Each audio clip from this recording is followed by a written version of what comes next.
Assalamualaikum warahmatullahi wabarakatuh. Salam sejahtera bagi kita semua. Perkenalkan, nama saya Dwi Novita Siska Mayasari dengan NIM 211604059 dari Fakultas Ilmu Kesehatan Prodi D4 Keperawatan Anestesiologi. Pada kesempatan ini saya akan menyampaikan presentasi dengan materi yang berjudul Ijtihad bagi Muhammadiyah.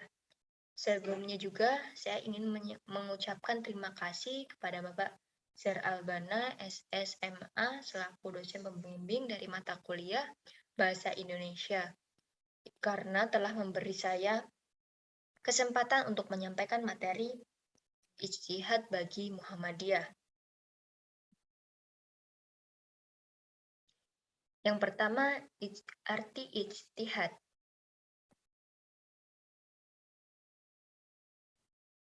Ijtihad secara harfiah berasal dari kata jahada yang berarti menanggung beban, hamlu al-juhdi, dan menggerakkan kemampuan.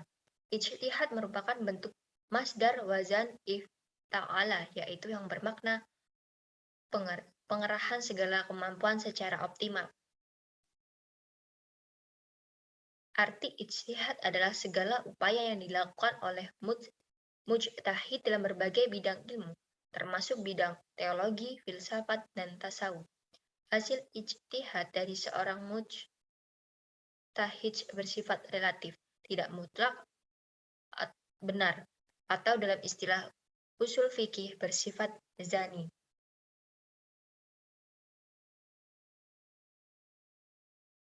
Pendekatan dalam ijtihad Muhammadiyah menggunakan 3 metode atau 3 pendekatan. Yang pertama ada bayani, burhani, dan irfani.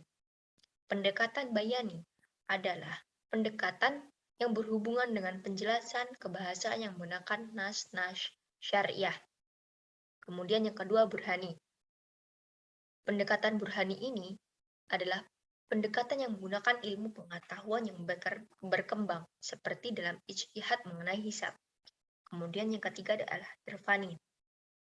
Pendekatan irfani, pendekatan yang berdasarkan kepada kepekaan nurani dan ketajaman intuisi batin.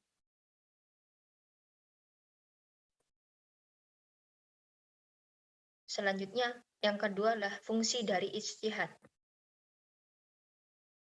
Fungsi ijtihad secara universal atau secara umum merujuk pada 3 fungsi, yaitu yang pertama adalah al-rujuk, kembali. Mengembalikan ajaran-ajaran Islam kepada Al-Quran dan Sunnah dari segala interpretasi yang kurang relevan. Yang kedua dengan al-ihya, kehidupan. Menghidupkan kembali bagian-bagian dari nilai dan Islam semangat agar mampu menjawab tantangan zaman. Yang ketiga al-inabah, pembenahan. Memenuhi ajaran-ajaran Islam yang telah diijtihadi oleh ulama terdahulu dan dimungkinkan adanya kesalahan menurut konteks zaman dan kondisi yang dihadapi. Fungsi ijtihad sendiri dalam Muhammadiyah. Fungsi ijtihad dalam Muhammadiyah merujuk pada Al-Quran dan As-Sunnah. Muhammadiyah hanya menempatkan Al-Quran dan Sunnah sebagai sumber rujukan, sebab Muhammadiyah memandang unsur-unsur tersebut lebih sebagai proses. Karena ijtihad tidak dilakukan berdasarkan 1 atau 2 hadis saja, melainkan untuk menemukan hukum satu masalah harus dilakukan penelitian terhadap berbagai sumber syariah yang ada. Dengan kata lain, ijtihad Muhammadiyah menggunakan seluruh nas dan metode ijtihad terkait secara serentak. Contohnya seperti putusan tarjih. Dalam kaitan ini adalah putusan tentang seni patung. Kemudian makna dari ijtihad. Makna ijtihad bagi Muhammadiyah. Ijtihad merupakan pendayagunaan aspek kognitif untuk menemukan rumusan hukum Islam. Jadi, ijtihad bukan wahyu dari langit.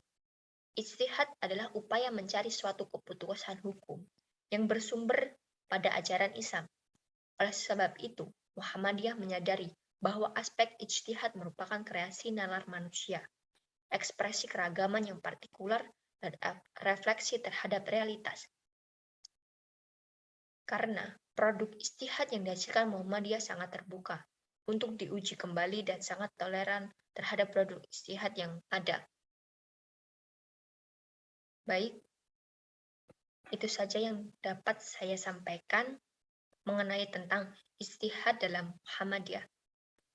Jika ada kesalahan dalam penulisan kata dan dalam menyampaikan, saya mohon maaf. Saya akhiri. Wassalamualaikum warahmatullahi wabarakatuh.